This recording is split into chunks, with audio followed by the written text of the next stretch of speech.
Kırgızım menin kıyırdan gelgen kımbatım, kırçıldap joğdu kırılsa dağı sınbasım, kadırın hazır kayjağa uçup baratat, karaylap kalbay kanatın serme turbaçım. Kırgızım elim yüreğin algan neşendin, tokunun senin büt batır bolgon geçe gün, gökülüp gökkü kanatın jayıp uçalbay, giypinde hazır giybegin halkın beçeldin. Kırgızım jurtum unutman arkın jetengdin, orbağı sensin batırlar menen çeçendin, üç kürük jarıp unutga taştap özüңdü ulu bir halkım, giybegin geypin keseldin.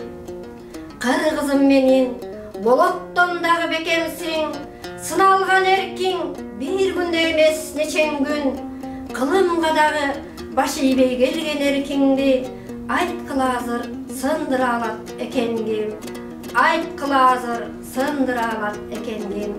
Çınara Sarbagышева. Урматтуу Түркия мамлекетинде жашап жаткан мекендештер, 2021-жылдын 10 январында боло турган Кыргыз Республикасынын президенти шайлоо өнөктүгүнө активдүү катышып бериңиздер.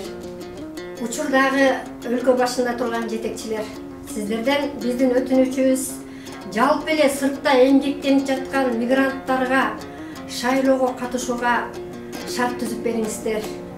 Учурда биз Түркия мамлекетинде эмгектенебиз. Түркия мамлекетинин Анталия шаарында эмгектенип жатканыбыз менен шайлоо убагында биздин Анкарадагы, Стамбулдагы элчиликке, консулдукка барууга биздин такыр мүмкүнчүлүгүбүз жок.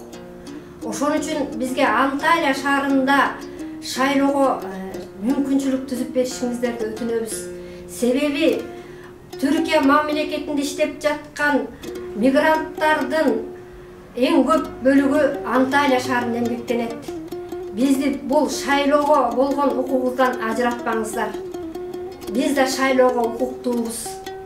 Ушуну эске алсаңыздар деп суранмакчыбыз.